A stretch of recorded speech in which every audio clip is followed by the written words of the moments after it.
జిల్లా నర్సరావుపేట మండలం పమిడిపర్రు గ్రామంలో శ్రీ సీతారామస్వామి దేవస్థానం గాలిగోపురం మరియు ధ్వజస్తంభంపై ఉన్న పురాతన కలశాల కోసం 8వ తారీఖున మధ్యాహ్నం కొంతమంది గ్రామస్తులు అక్రమంగా కలశాలపై టెస్టింగ్ నిర్వహించారు. గతంలో కూడా ఈ విధంగా టెస్టులు జరిగాయని గ్రామస్తులు చర్చించుకుంటున్నారు.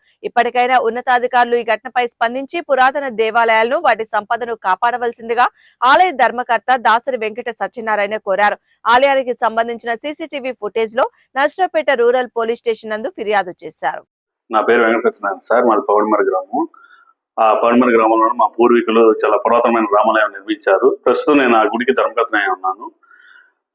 ఈ నెల 8వ తారీఖున కొంతమంది మా గ్రామంలో కొంతమంది మరి బయట వ్యక్తులతో కలిసి ఆ గ్రామంలోని అతి పురాతనమైన ఆ గ్రామం మీద గాలిగోపురం మీద మరియు ధ్వజస్తంభం మీద ప్రతిష్ఠించిన కలశాల కోసం టెస్టింగ్ చేయడం జరిగింది. ఇలాంటివి కూడా కొంతమంది ప్రయత్నం చేసి మా గ్రామస్తుల సహకారంతో వాటిని అడ్డుకోవడం జరిగింది.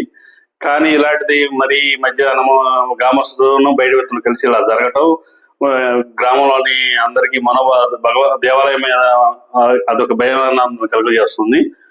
కావున ఇలాంటివి మళ్ళీ పునరావృతం కాకుండా మా అధికారులు స్పందించి వెంటనే దీని మీద చర్యలు తీసుకోవాల్సిందిగా మేము కోరుతున్నాము. ఆల్రెడీ మేము సీసీ కెమెరా లాంటివి దేవాలయానికి ఏర్పాటు చేసింది.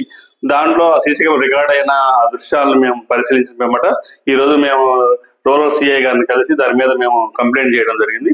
సిఐ గారు కూడా విచారణ చేసి దాని మీద ఎఫ్ఐఆర్ నమోదు చేస్తామని మాకు చెప్పారు. కావున అధికారులు స్పందించి దీని మీద తగు చర్యలు తీసుకుంటారు.